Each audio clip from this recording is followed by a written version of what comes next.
Damai sejahtera untuk kita semua. Saudara-saudari terkasih, hari ini hari Kamis dalam Pekan Suci.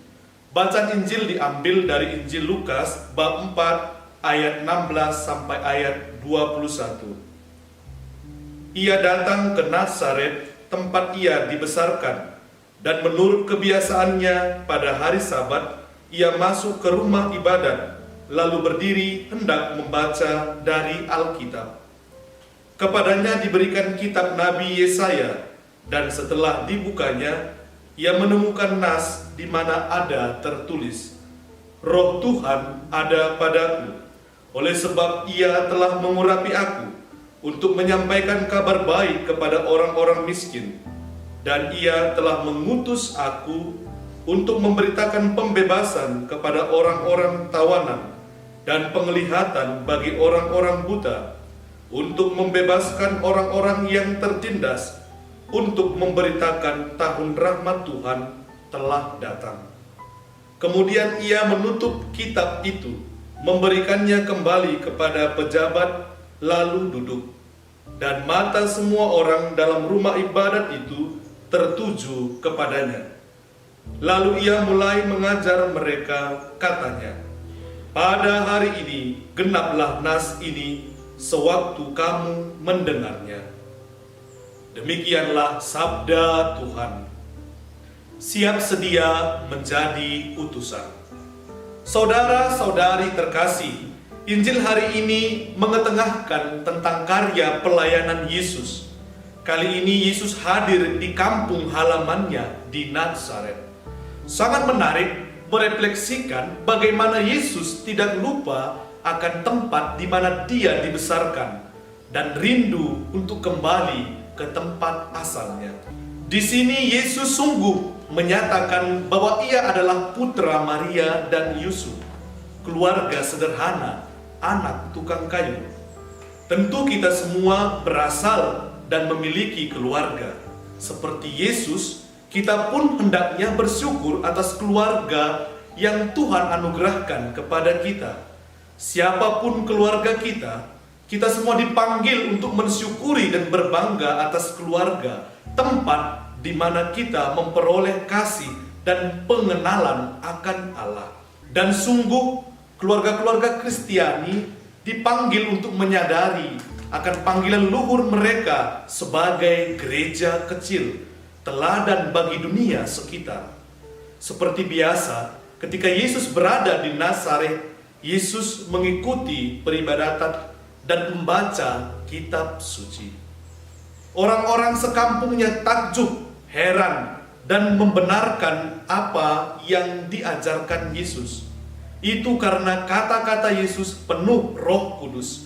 Yesus sendiri mengatakan, "Roh Tuhan ada padaku." Saudara-saudari terkasih, dengan kekuatan Roh Ilahi itu, Yesus mampu mengatasi segala keterbatasan manusiawi di dalam mencintai sesama.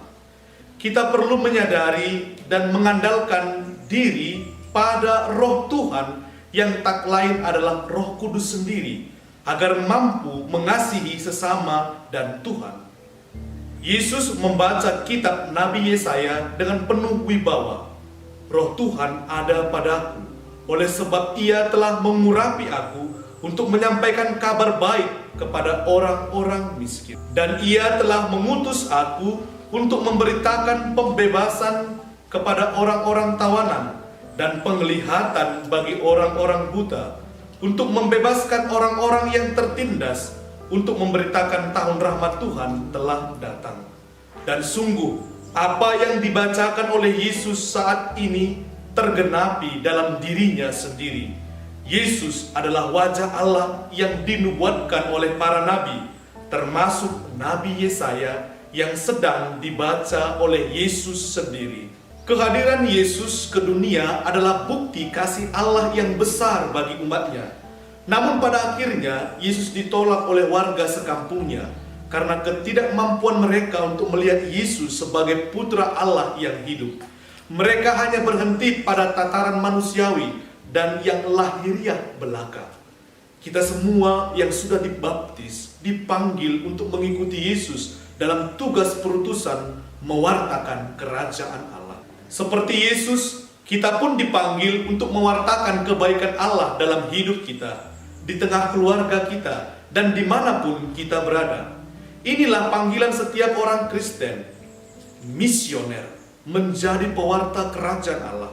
Selanjutnya, kita pun perlu menyadari bahwa menjadi utusan, misionaris, pewarta kabar baik, harus selalu siap dengan situasi yang ada. Bahkan bila mana mengalami penolakan dan penderitaan, tetaplah teguh dan teruslah berjuang. Saudara-saudari terkasih, kita sungguh dipanggil untuk menyadari kehadiran Allah dalam diri Yesus yang peduli dan menyelamatkan.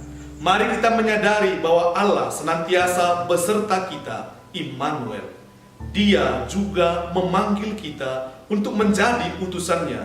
Menjadi utusan berarti siap sedia seperti Yesus, manakala mengalami penolakan bahkan dari orang-orang terdekat sekalipun, kita tetap harus dan terus bersaksi akan kebaikan Allah.